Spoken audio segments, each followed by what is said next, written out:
Welcome back to More Than a Lumpy Jumper. An apology is a lovely perfume that can transform the clumsiest moment into a gracious gift, according to Margaret Lee Rumbeck. But can you have too much of a good thing? When does saying sorry become toxic? Over-apologising, or apologising when it's not needed, can undermine, diminish, or perish the thought, be passive-aggressive. For the last mini, Bobby and Bridge have some gifts on the subject, so come and join us for Stop Saying Sorry. Hi Bobby, I guess today is the day we're talking about saying sorry, but stopping saying sorry if it's not appropriate to say sorry. You know how much I am one for a little story. So the whole thought process behind this topic was often people will just have a habit of saying sorry. Not necessarily that they don't mean it, but it just comes out even when it's not necessary to say it. So the lovely Nina, who you'll remember we had on recently for an episode. So I hope she's not going to mind me telling this story. It's a bit late because I'm just about to tell it.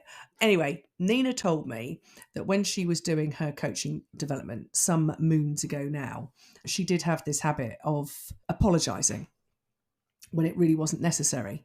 So the practice that she was given by the person helping with her coaching development was that every time she apologised, she was to say fuck off straight away afterwards. So I was like, well, how the hell does that work? Because, of course, you say sorry. You didn't really need to say it. Then you tell someone to fuck off. So you've then got to apologise again. But I think that the pertinence of it was if she knew that that was a habit she'd got to get into of saying that, it might stop her from apologising in this habitual way. It just struck me when I was looking for our little Easter gifts for this, that the reason that we're doing this is that... You know, I'm not making this agenda thing because I'm sure that there are men who would do it too. But some of the gifts I'm giving lead me to believe that it is more likely for women to be apologising or to be slightly subservient about something or trying to please in that way, which has us showing up as an apology rather than a here I am. But I think that that's why, you know, from a Nina perspective, that was trying to get her out of the habit and finding other ways of saying it or not saying it. Well, I think that females are more apologetic. I don't think that there's any question about that. I think there's lots and lots of research that shows that women are the most apologetic gender, and there are lots of reasons for that. Although I was reading an article which made me laugh a little bit, saying that, as you've already alluded to, that it's not just women and that actually British men also do it.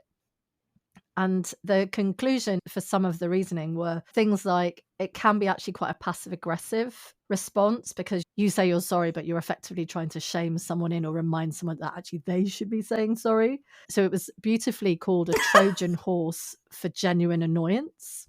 Also, people try and it can be used to smooth social tension before it arises or to avoid awkwardness, or it's a form of non-assertive complaint. But the conclusion was that essentially it takes up time that could be better spent giving more accurate impressions of actually what you want rather than sort of trying to allude to it by this passive-aggressive sorriness. No. And obviously it's not always passive-aggressive. I think that there are lots of different reasons why women and men say sorry or use sorry when it's not necessary or appropriate. I like that list. It's a very sort of alternative view of it because there's also the other things then around you end up saying sorry because you want to be liked.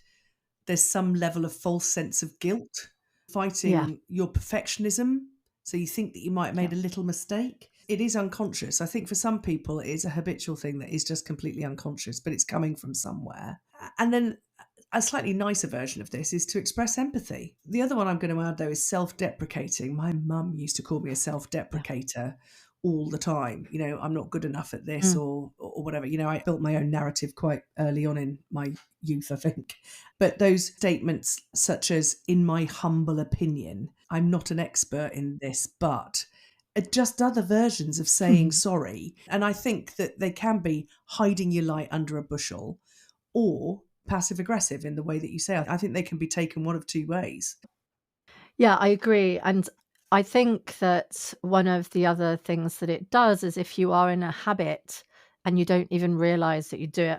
I've sat through so many trainings and listened to talks where there are women who are very, very good at what they do, and they still spend a lot of time apologizing, and it starts to really Yeah, get my goat. It becomes irritating, and it becomes a distraction, and it also diminishes the expertise or the validity of the person, particularly amongst men. If it's a woman talking and she's constantly apologizing, it does give the impression of, well, why the fuck am I listening to you then? If you're constantly not confident enough to just go, "Yeah, okay, that didn't work, so we're going to plug something else in, or I'm just gonna go without the PowerPoint," or whatever it is. If you're just there going, oh, sorry, sorry. Oh, I'm sorry to ask you this, but could you" it diminishes that person in the view of yeah, other people, and yeah. it really starts to annoy me. And it also diminishes confidence, and that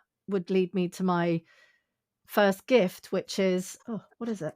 Oh, yes. So it's a TED Talk by a woman called Maya Jovanovic, and it's called "How Apologies Kill Our Confidence." And it goes into she effectively talks about this experience of going to a conference where there were lots of women, all very expert, all highly academic in their field, and how their constant apologies and sort of, as you say, self-deprecation really diminished the messaging that they were giving, but also made her lose confidence in them, and also seemed to be that they were losing confidence in themselves. So it's a super interesting, I Little TED love the Talk, and fact, and I'm that not is my going to gift. apologise for this, that because we never share what we're going to share, so it can be some kind of gorgeous surprise for each other. You know what I'm about to say, because it wasn't, well, it wasn't the TED Talk, but it So you was chose that her one. book,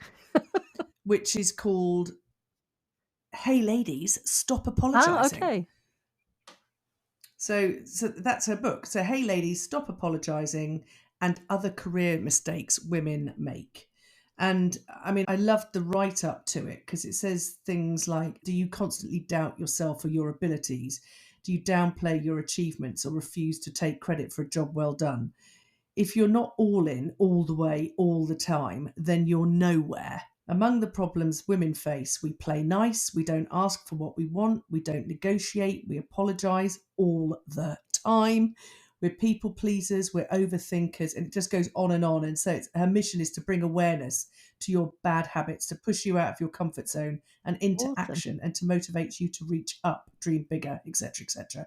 So I think it goes hand in hand with your TED Talk. So well done us for finding Maya.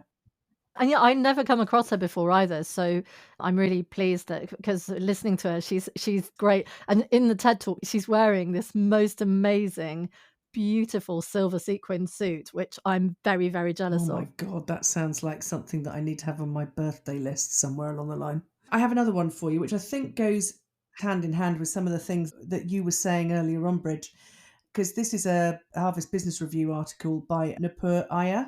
I'm not going to go through the article, but it talks about when we shouldn't apologise and when we should, and how to craft a good one, which I thought was pretty cool. But I was very interested in what it was saying, which, as I say, goes hand in hand with what you were saying about if you keep over apologizing, it can negatively impact you and the people you lead. So, again, no either male or female here, but it can negatively impact the way you lead because you look weaker, you look less confident. And the other thing that was interesting was that she says you look more blame worthy. And we may have to apologise, or I may have to apologise because you've chosen exactly the same article that was my gift too. So we've got a dual gift there. I really like this article, also because it gave alternatives to using the word sorry.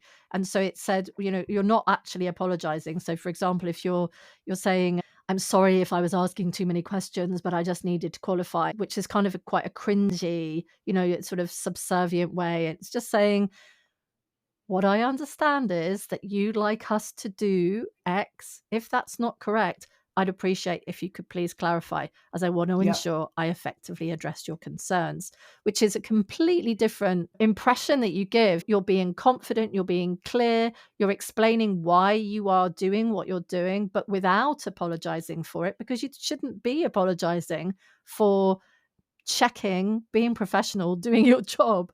And I really like her examples. She does a lot of the alternative phraseologies you could use, but when you read them, you realize these are not apologies.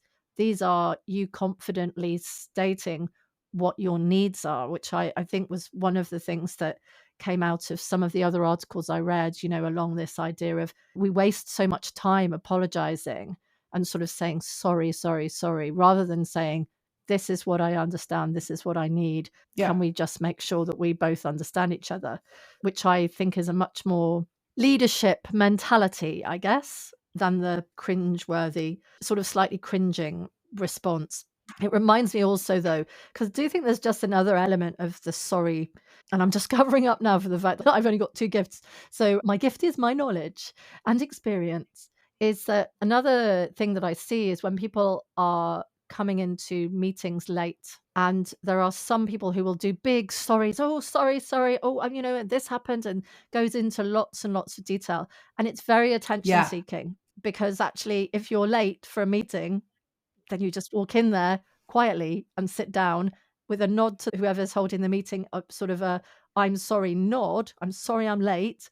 But the very, very attention seeking disruption of the meeting, because and maybe I'm being cruel or unfair. I think there are probably two reasons. One is attention seeking. The other, it's a sort of anxious, it's a self-soothing of anxiety, because you're all het up and there's a lot of adrenaline going around. And so, that can come out as just word salad. So yes, I have to be a little bit more empathetic in terms of that. And I know that I am guilty of it too. But I now, if I'm late, I just bite my tongue, walk in, It's make an interesting because apologetic it's gesture come and up sit down. in the last thing that I had, which was about the 4 ways to break the cycle. Because I think the interesting thing is that you've almost got to realize that you've got a habit, for whatever reason, in the first place, of why you're apologizing. Right. So I like the fact that you took us into the article more about the reframing of words. So I've got one last thing, which is Stop the Apology Speak, which is a TEDx talk by Shira Miller.